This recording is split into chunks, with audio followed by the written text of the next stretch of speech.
Hello, welcome to Media Roots Radio. This is your host for today, Robbie Martin.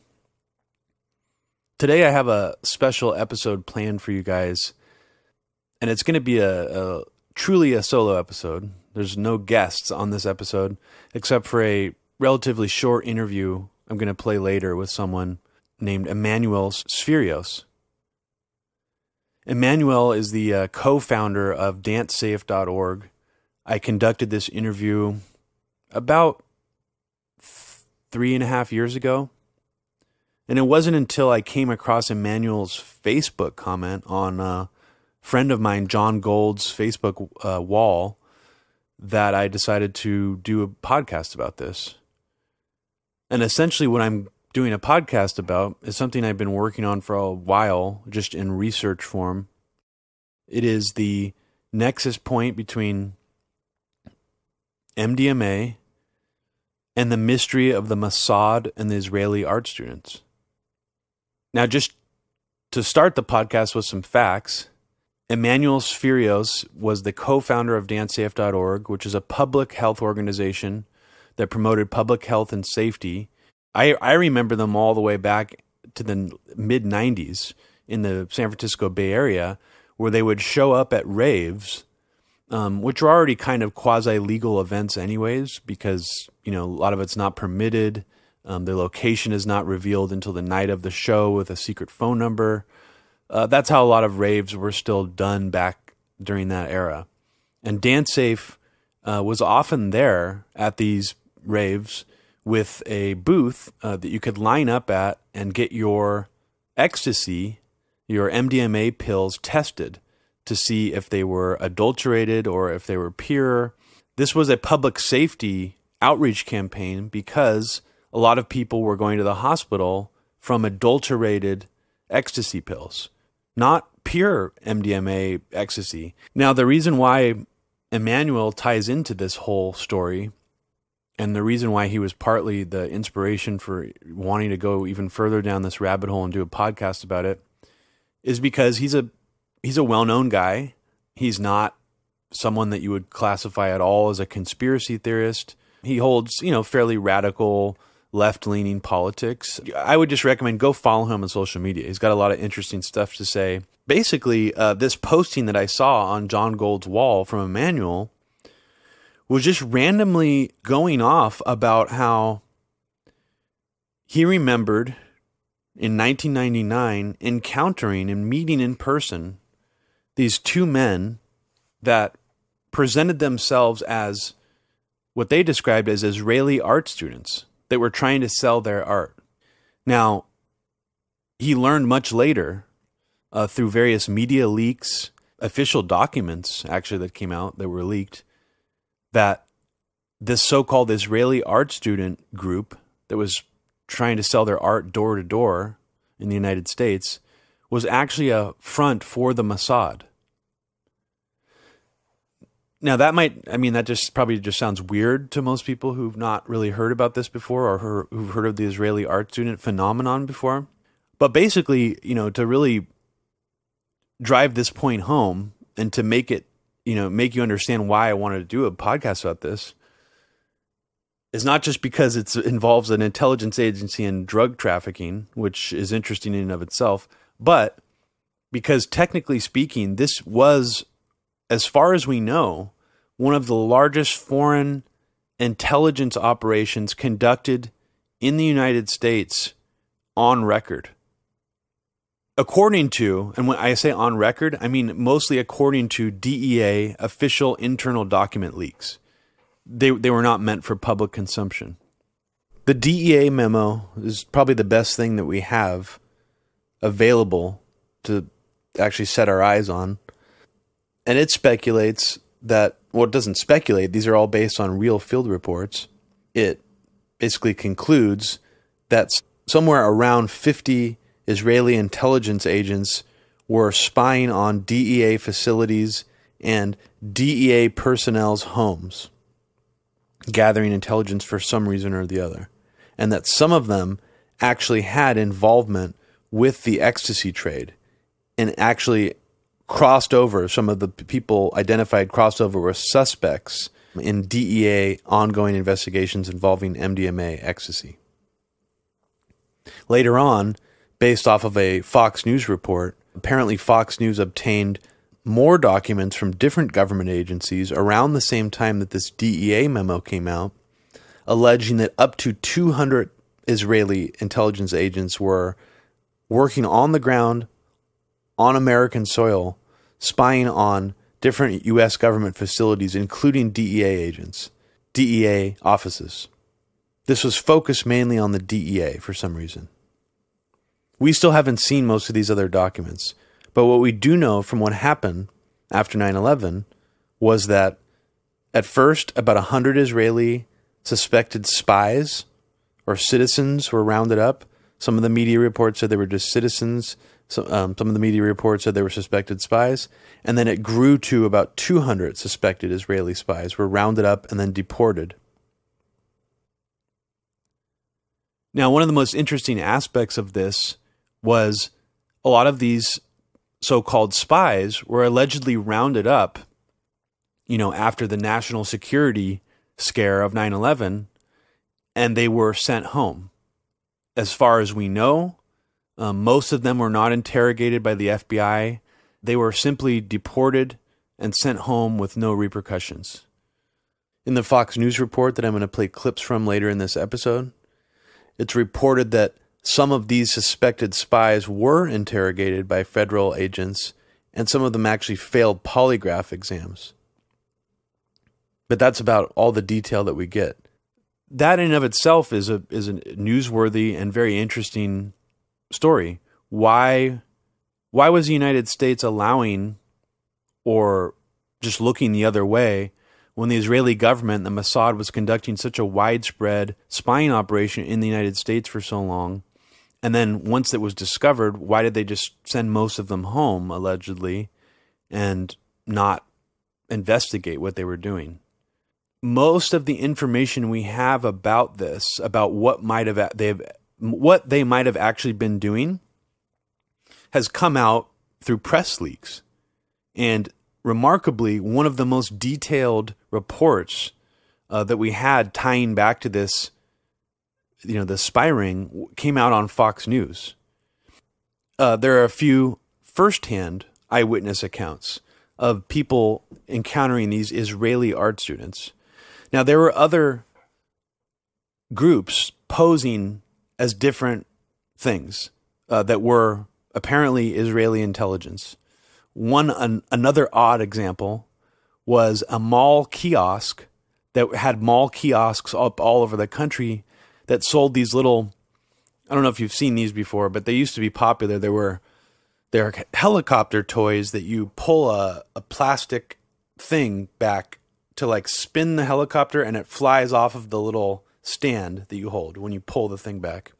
Apparently, one of these mall kiosks called Zoomcopter was also a front for the Mossad. And I'm not even, this is the tip of the iceberg that I'm going into right now for this intro, but this is just giving you a bizarre peek into the story that I'm about to tell you. And oddly, the thing that seems to connect most of this together involves MDMA and ecstasy, which is just very, very strange. However, it's not strange when you consider the data that had been coming out by people trying to track the drug trade, that in the early 2000s, I think this actually came out in 2003, 75% of the world's ecstasy trade went through Israel, like the smuggling routes. Not manufactured in Israel, but sort of laundered and smuggled using Israel as a main channel to do that. A lot of the ecstasy actually came from Eastern Europe. Now, since the election of Donald Trump, there's been this extremely inflated, hyperbolic, false narrative that's frankly really a psyop that's been pushed on us for the last 2 years, that Russian intelligence has infiltrated all these different sectors of our country. They're trying to manipulate us from within the inside. They use these deceptive Facebook ads to get us to vote one way or the other. They were pushing Trump And essentially, Russian intelligence is responsible for shifting the election, and not just that, but continuing to try to sway our political system by... What's interesting is, anybody who's really analyzed that closely knows that it's manufactured hype at best, and that it's some kind of deliberate psyop by the DC elite class at worst. Now, contrast that with the fact that we know, this story has been being hyped up for the last 2 years continuously. We know that in 2001 and in 2002, up to, or even maybe more than 200 suspected Israeli spies were deported from the United States. Some of them were questioned, but they weren't charged or really seriously investigated. They were sent home very quickly. So contrast the media's amount of coverage on that from such a crazy time, immediately after 9/11, 200 Israeli spies on the ground, suspected spies, were rounded up and sent home. I mean, that is so much more extreme than what we know about the actual facts of the Russian government trying to influence our political situation here. Imagine if 200 suspected Russian spies, 200 Russians were rounded up all around the country, part of some intelligence gathering front, like this Israeli art student thing was. As I'm going to go into later using some clips from this Fox News special and other evidence points, this was actually much broader than just the Israeli art student operation, whatever that specifically was. This whole thing was connected together, and it was a larger operation. And that DEA memo that I said is one of the most factual things we have to base a lot of this on is really only the tip of the iceberg. Apparently, Fox News was given tons of other internal memos from other agencies saying that this operation was much larger and that it involved Israeli companies, Israeli military officials, and a lot of different people. So the reason I'm comparing the Russia thing now with this is because here we have a much more blatant, massive spying operation taking place by a supposed ally that gets almost no media attention whatsoever. Fox News, that one 4-part special, was the most mainstream coverage this ever once. We've been getting nonstop barrage of media coverage that Russia is trying to do everything from manipulate the Rotten Tomato reviews for Return of the Jedi to, not Return of the Jedi, to The Last Jedi, to hacking into our power grids and causing a bunch of people to freeze to death. So it's quite ridiculous. So I think it's important to remember that our perception of reality, or just the mainstream consciousness perception of reality, is shaped by these deliberate propaganda narratives and lies by omission. It's a very powerful thing for the media to just ignore something like this, even though technically on its face, it's way crazier than the Russia story. From what we know about the Russia story is actual facts. I'm not talking about the hyperbolic version that comes out on places like CNN and MSNBC. So in this broadcast, you're going to hear a lot of basically cutout operation names that were done by some kind of Israeli intelligence agency. Now, a lot of this stuff, at least the official documents, most of them don't go as far as saying Mossad. They hold back in that regard and only just say Israeli intelligence. But what we do know is that most of these organizations that I'm going to name are cutout organizations or front organizations. And there is some crossover there with some of this other things involving 9/11. And I'm going to read from you selections from a Christopher Ketchum article that goes over that and a lot more.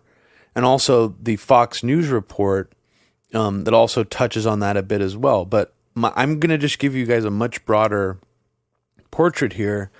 And the thing that connects all of it together going back to the 1990s, is ecstasy in some odd way. So that's going to be sort of the anchor in which I'm going to tell this scattered narrative from. First, I wanted to start with what I think is the strongest piece of evidence to really prove that this was a real thing, that I'm not exaggerating anything that I'm about to tell you, and that the U.S. government essentially covered this up, and that there were people, and when I say the U.S. government, I don't mean as a monolithic entity. I mean, obviously, higher-ups covered this up. The Bush administration was in charge at this time.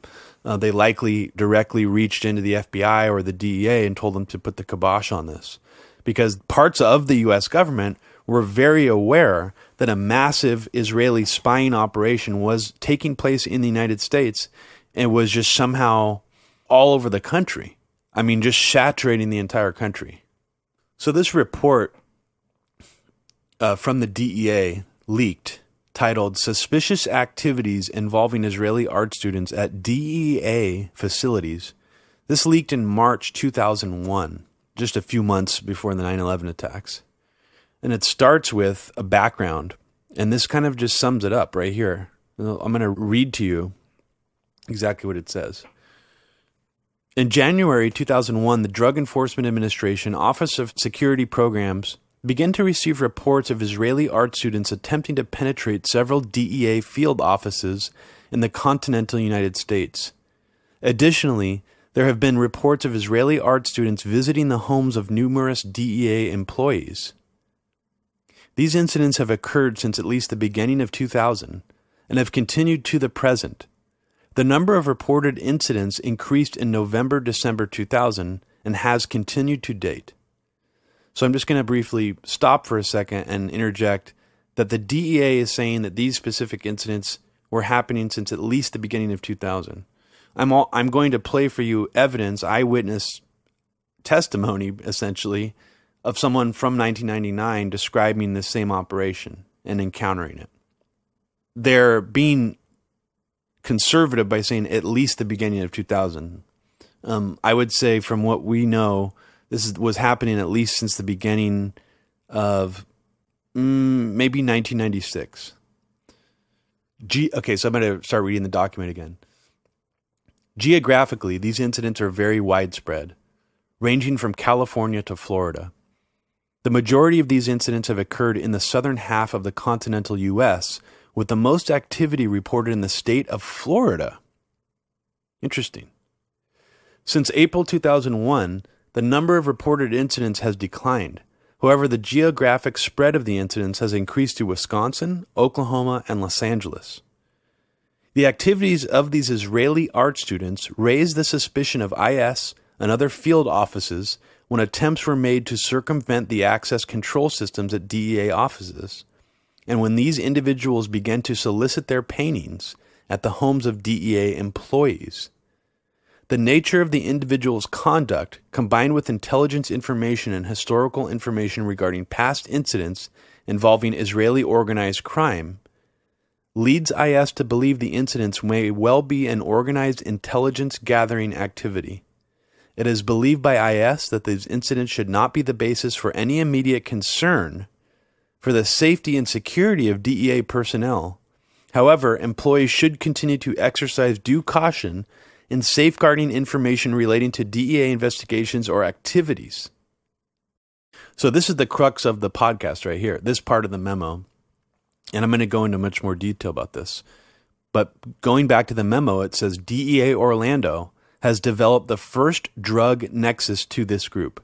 Telephone numbers obtained from an Israeli art student encountered at the Orlando DO have been linked to several ongoing DEA Mdma Ecstasy investigations in Florida, California, Texas, and New York. The Orlando DO has opened an investigation that is being coordinated with DEA headquarters.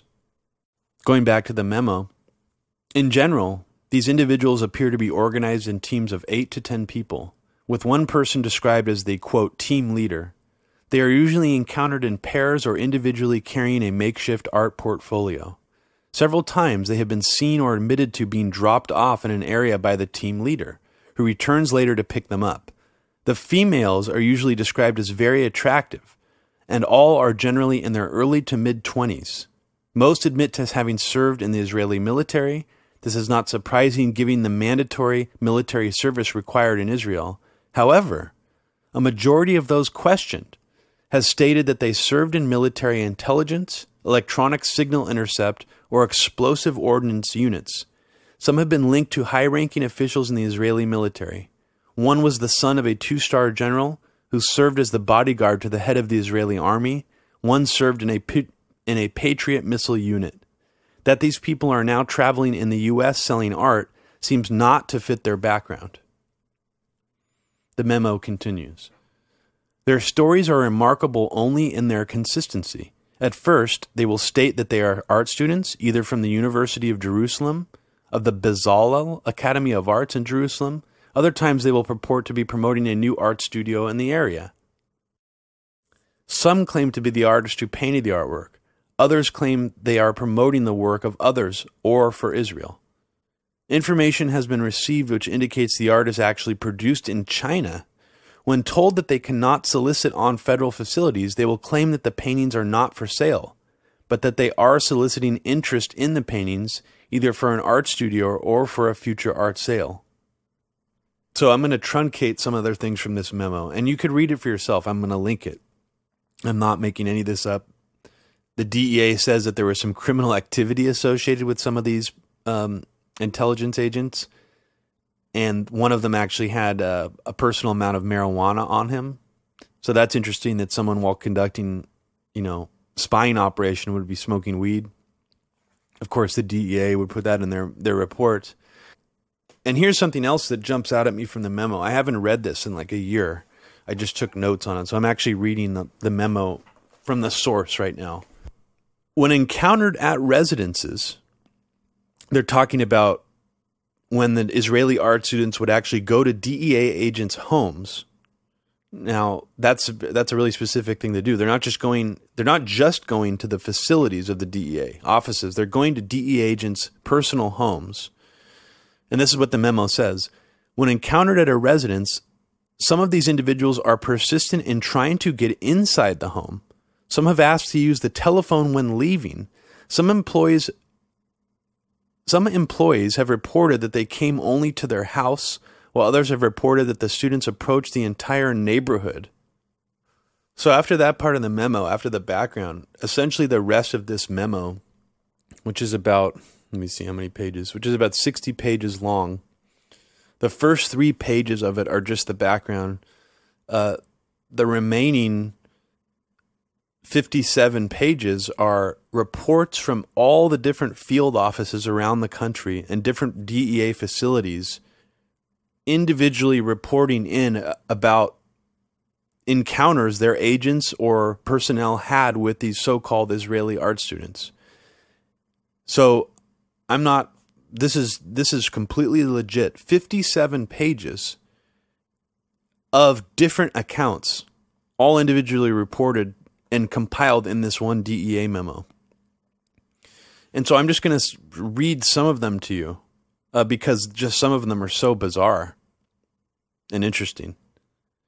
And right before this section in the DEA memo, they basically explain, and I'm quoting, IS requested that all DEA field offices canvass their employees to determine if these activities have occurred in their area. Additionally, information has been received from other federal law enforcement agencies. The following is a summary by DEA division offices of events that have taken place. So one strange incident that jumped out to me, I'm reading this in alphabetical order. It goes through all these different major cities divisions. And when I get down to Chicago, this just is odd because if this was a spying operation, I mean, this was an intelligence operation. So what were they gathering intelligence on? And were they trying to be like really clandestine about it? This indicates that in some ways they were really sloppy with it, or maybe it was some kind of diversion. Because listen to this. On June 26, 2000, it says in this memo, a male and female claiming they were Israeli art students visited the home of an investigator, a DA investigator. The male was described as Caucasian. the students left the residence without incident. Just 4 days later, it says in this memo, on June 30th, 2000, a second set of Israeli art students arrived at the home of the same investigator. These students were confrontational when asked to leave, and police were called. They did approach other homes in the investigator's neighborhood. And they list all their names out. They actually they figured out who these people were, and they're listed in the memo itself. Some of it's redacted, but some of it's not. I mean, you might even be able to look up some of these names and these addresses still and find some interesting shit out. I haven't gone that far with this yet. Frankly, it actually creeps me out. If these people are actually intelligence agencies or agents and they had cutouts in the United States, I mean, what happens when you still look into all those cutouts? Are they all just gone now? I mean, are they still being used? It's kind of weird because there must have been a lot of them. I mean, they had cars registered and stuff. They're listing all their license plate numbers. I mean, who registered all these cars for these people? So this is just also kind of weird too, because it redacts the name of probably a DEA agent. You could see it a little bit. It doesn't, it's hard to, I can't say what it actually says, but it says on January 4th, 2001, redacted name, purchased a painting for $200 from an Israeli art student. The transaction took place outside of the Dallas divisional office. He wrote a check payable to Gall Blaine, which I guess is the Israeli art student's name. So one of these DEA agents actually bought a painting, according to this report. So in this memo, I mean, a lot of it's just, they list very specific details about who some of these people are.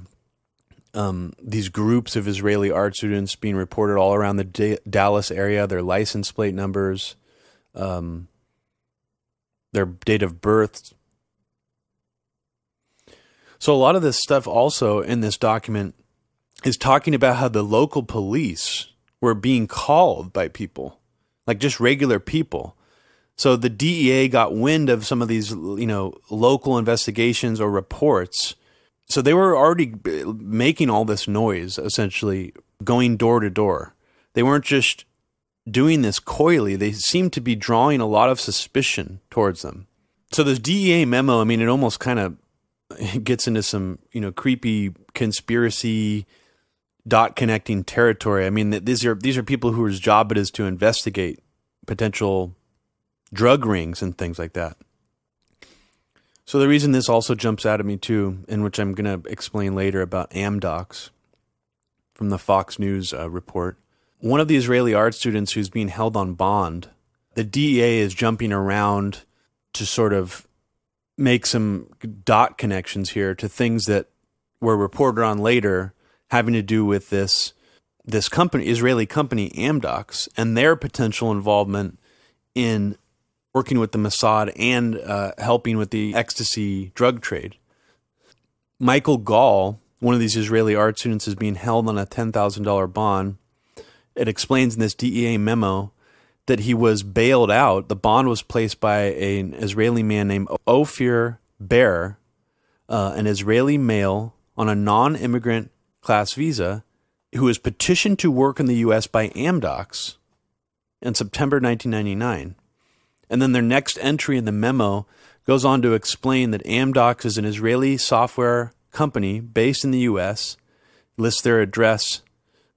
Another incident in Dallas on April 4th, 2001, it says 4 and possibly 6 Israelis were arrested in the Ladue, Missouri Police Department for peddling without a license. 3 of these individuals were identified. More interesting examples of them being really sloppy and getting caught by local police, essentially. So in almost every one of these cases, the reason I'm not reading through every example is because most of them are almost exactly the same. Anytime these people came door to door, I mean, there were a lot of reports of people who were at home privately, DEA field agents or employees who got visited by the Israeli art students, took their license plate number down because they found the encounter so suspicious. A lot of reports of them getting cited or ticketed or even arrested for driving without a license or, trying to sell without a license. In most cases, though, they're coming to these official government offices and they're being turned away because they're being told, no, you can't sell something here. We don't deal with solicitors, basically, just like a blanket policy. But yet most of the examples are them just coming to like the reception desk in a U.S. Marshal's office or something randomly in a random city across the United States. This is creepy. So this is in my backyard in the San Francisco division of the DEA. This one involved multiple female Mossad or Israeli intelligence agents of some kind. The DEA actually never mentions the name Mossad. They are describing this as an Israeli intelligence gathering activity, but they don't specifically name any agencies that they think it might be, which is also interesting. It says in the year 2000, at an unknown point in the year 2000, a group supervisor from the DEA in Sacramento, California, in a resident office, purchased a painting from a female identified as Hagit Gross, and they list her Israeli passport number. More female agents approaching an office in Fresno, California. And on January 4th, this is kind of creepy, January 4th, 2001, two special DEA agents were conducting surveillance at a shopping center in East Palo Alto, California, when a brown-haired female, 18 to 24-year-old, approached the agents. She was carrying a brown portfolio and identified herself as an Israeli exchange student selling art to earn money. The agents declined and then observed the female approach another individual in the parking lot.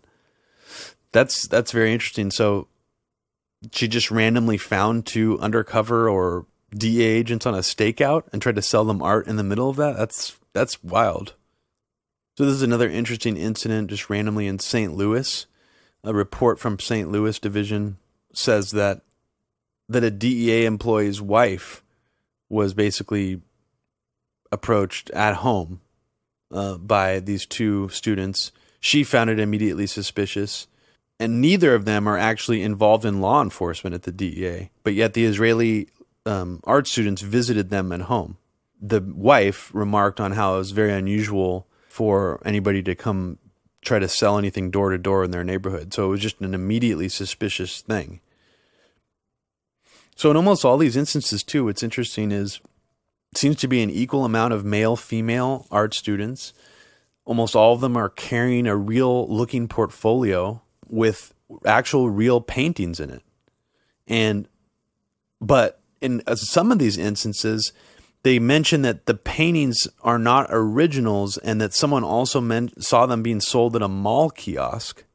That's a little confusing because, the firsthand account that I'm about to play you described them as being like original works of art. So maybe they were like those mass-produced types of paintings that you can buy really cheaply that look like they've been hand painted. It's hard to say. I mean, I don't think anyone's really seen what these looked like. There's nothing in this DEA report talking about, photographs that they took of any of the art. It's just sort of always mentioned as an aside about what this art looked like or what was in it, in the portfolios. But it's all very similar. And a lot of them say they come from the University of Jerusalem, which has no such art exchange student program that they're describing. So I guess there's an Office of Aviation Operations division of the DEA, and they have about 6 entries here, and these are all kind of creepy. They're all pilots or people who are involved in like aviation engineering. One of them is an Raytheon Aerospace Support Services contract employee. These Israeli art students approached all of these people at their private residences. And even in one instance, a special agent / pilot at his home in San Francisco, California, when the Israeli art student wanted to sell him a painting, this 20-year-old Israeli art student named Roni Shlomo sold him a painting for $125. And that's in this report as well. Now they start going into labs, DEA labs. The Southwest Lab in National City, California had a bunch of suspicious incidents involving Israeli art students. So they have a a whole entry in here for what they describe as the United States Environmental Protection Agency incident. So I guess this one made quite a stir when a female Israeli art student on March 1st, 2001 went to the residence of an EPA special agent. It says in the document, she stated she was showing art painted by international students, which will be for sale soon at an art gallery opening. She stood at the agent's doorway and showed the agent, his wife, and daughter approximately 10 paintings. The agent asked the female if the gallery would be opening at the Cherry Creek Mall. The female stated she did not think so, but that it would be at a location near the mall. So I guess this incident was so suspicious to the EPA agent that had this encounter that she called the mall and even the Cherry Creek Chamber of Commerce to see if there's any art galleries opening up, and they all responded negatively, said no.